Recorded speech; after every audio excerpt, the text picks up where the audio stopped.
Iran rejecting a 15-point proposal from the U.S. to end the war. Iranian state media quoting top officials saying that it will end the war when it decides to do so, and laying out 5 conditions Tehran wants met. This comes after President Trump touted progress in reported talks with the country, suggesting both sides were close to a deal. But the fighting is escalating. The IDF says it's still striking targets across Iran, including 2 sites that were allegedly used to produce naval cruise missiles. ABC's foreign correspondent Tom Soufi-Burge is in Tel Aviv and joins me now. Tom, great to see you. What is Iran demanding in order to even consider an end to this war? Yes, Stephanie, I don't think we know the specifics of what Iran is demanding in this latest round of negotiations. But given the fact that we had negotiations before this war at the end of February and before the 12-day war back in the summer, I think we have a fair idea. I mean, Iran, in terms of its maximalist demands, wants the U.S. to decommission, leave its U.S. bases in the Gulf. No chance of President Trump agreeing to that. It also wants relief from sanctions. I think more than anything this time around, though, given the rhetoric coming out of Tehran, is that the Iranians are looking for some kind of guarantee that would mean that the U.S. and Israel will not attack Iran once again if there were to be a deal. But there's lots of ifs right now. I mean, there's no real sign that the maximalist demands on the U.S. side and the Iranian side before the war could be reconciled this time around, given what's happened over the last 3.5 weeks.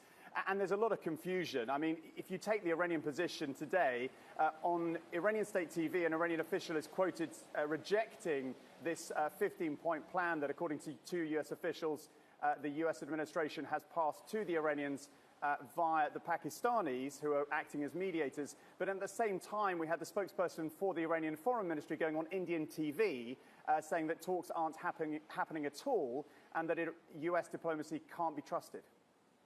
Tom, let's talk about the Strait of Hormuz. It appears to be a major sticking point for Iran. What is Tehran saying about what it would take to reopen that critical shipping passage? Well, I mean, according to a senior Israeli security official that we spoke to, Israel is working on the premise that Iran has laid naval mines into the Strait of Hormuz. It's a very, very narrow stretch of water, a critical waterway in terms of key exports, oil and gas, but other very vital exports for the world's economy, like fertilizers. Look, the Iranians that is certainly part of the negotiation right now. And look, the Iranians, that is their kind of trump card in all this. The fact that they have the stranglehold on the Strait of Hormuz. Look, the US military definitely has been carrying out strikes on positions along that coastline.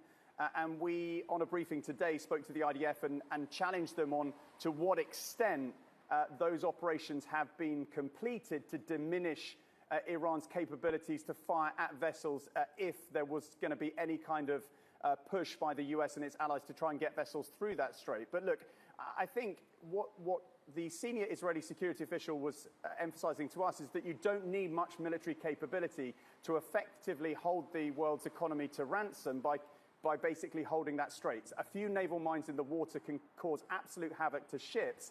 And if one ship were to be blown up, that senior Israeli security official told us, then it would cause havoc with energy prices again and with the global economy in general.